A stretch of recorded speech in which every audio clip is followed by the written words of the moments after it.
Why hello there, welcome to Elden Ring Encyclopedia, where I'm going through every item in Elden Ring A through Z to go deep into the story and lore of Elden Ring. Last time I talked about the bell bearings of the nomadic merchants.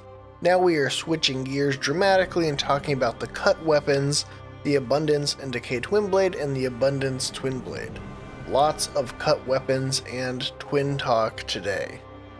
And I want to use this moment to briefly disclaim and outline my stance on cut content from Elden Ring.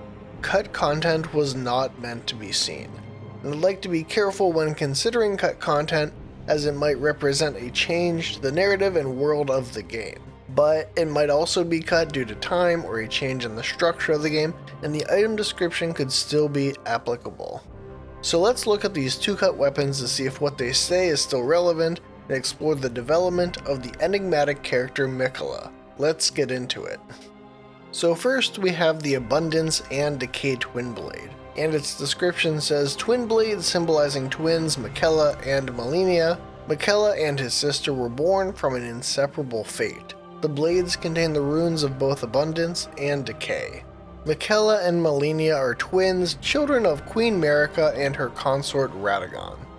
When the description for this weapon says they were born from an inseparable fate, I actually think this may be referring to who they were born from, in this case Marika and Radagon as I just mentioned, and the words are playing at the nature of their parents' relationship. Ultimately, Marika and Radagon were fused together as illustrated by the introduction to the Radagon boss fight, which clearly shows Marika and Radagon as the same being. This is reinforced by the secret message written by the sculptor who made the statue of Radagon in Lanedale, which is revealed using the Law of Regression spell and says Radagon is Marika. Malenia's remembrance says, Miquella and Malenia are both the children of a single god. As such, they are both Empyreans, but suffered afflictions from birth. One was cursed with eternal childhood, and the other harbored rot within.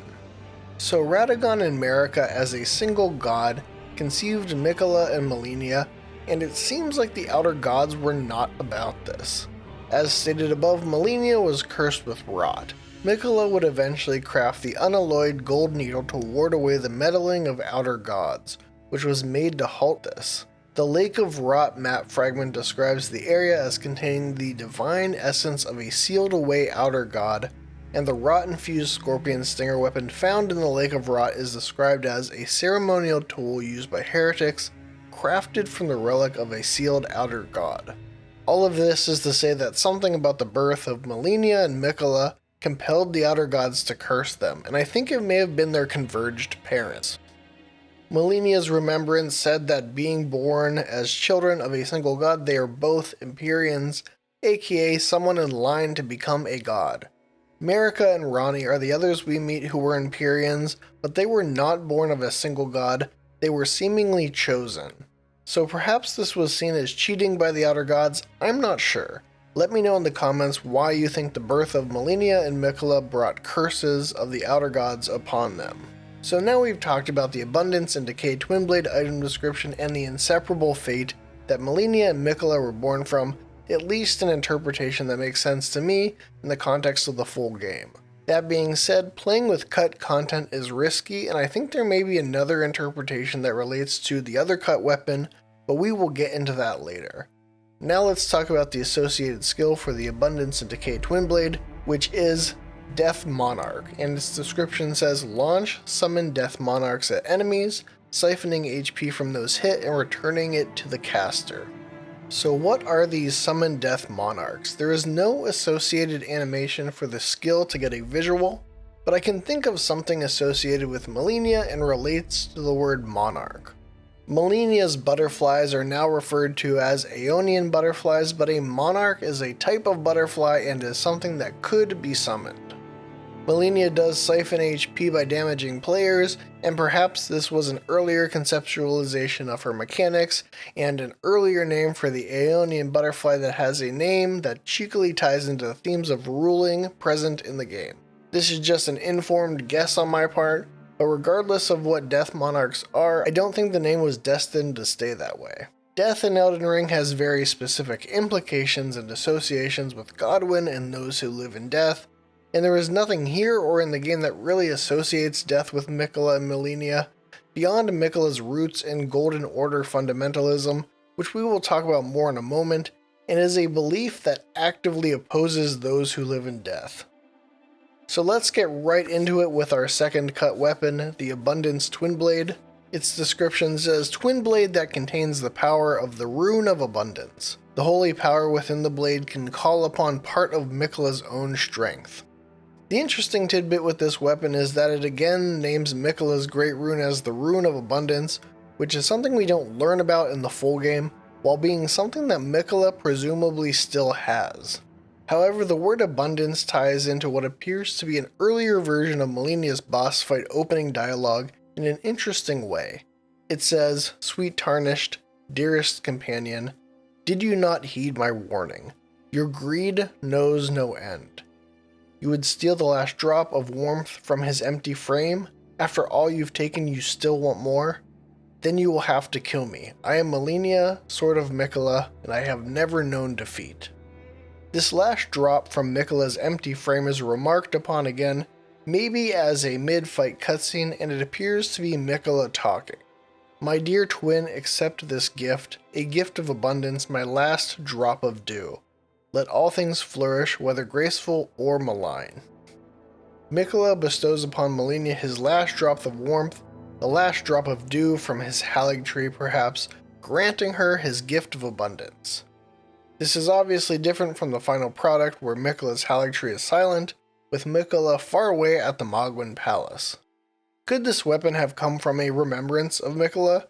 Could the Rune of Remembrance have been a great rune that we could have acquired?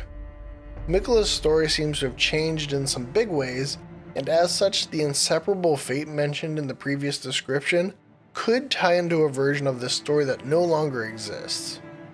A version where the narrative of Malenia's fight is a bit more like the Twin Princes, where at the midpoint of the fight Lothric grants Lorien the power to continue fighting. I mean, Lothric even calls Lorien his sword, sort of like how Malenia is the blade of Miquella, so it is easy to imagine that perhaps From started from the Twin Princes as a jumping off point as inspiration, but things ultimately developed in a different direction. And lastly, we have the Abundance Twin Blade skill, Miquella's Hidden Blade. Conjures a blade blessed with Miquella's protection, and performs an attack that is highly damaging against those who live in death. Miquella was a Golden Order fundamentalist in his early days, developing incantations like Discus and Triple Rings of Light, and Golden Order incantations are powerful against those who live in death. However, as we learn from Radagon's Rings of Light, the young Miquella abandoned fundamentalism, for it could do nothing to treat Malenia's accursed rot. This was the beginning of unalloyed gold. I don't want to go down a huge rabbit hole as I'm wrapping this episode up, but as mentioned earlier, Miquella's unalloyed gold needle did help halt Malenia's rot, as it stopped the meddling of outer gods. It is interesting that Golden Order fundamentalism is mixed in with the Greater Will, another outer god, as well as being built upon the foundation of the Great Tree and the Crucible of Life, and that Miquella's solution was to develop unalloyed pure gold, a golden power not tainted with the outer gods.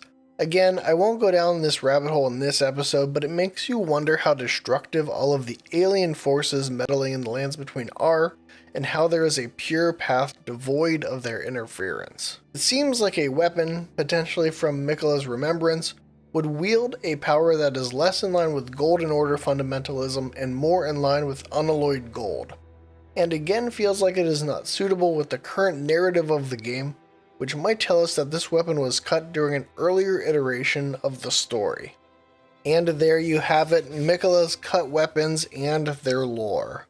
I think through this investigation we can conclude that these weapons were cut some time ago, containing descriptions that don't really jive with the full game, and that Miquella's story saw some changes that were largely subtractive for Miquella's presence in the story, which actually gives me hope.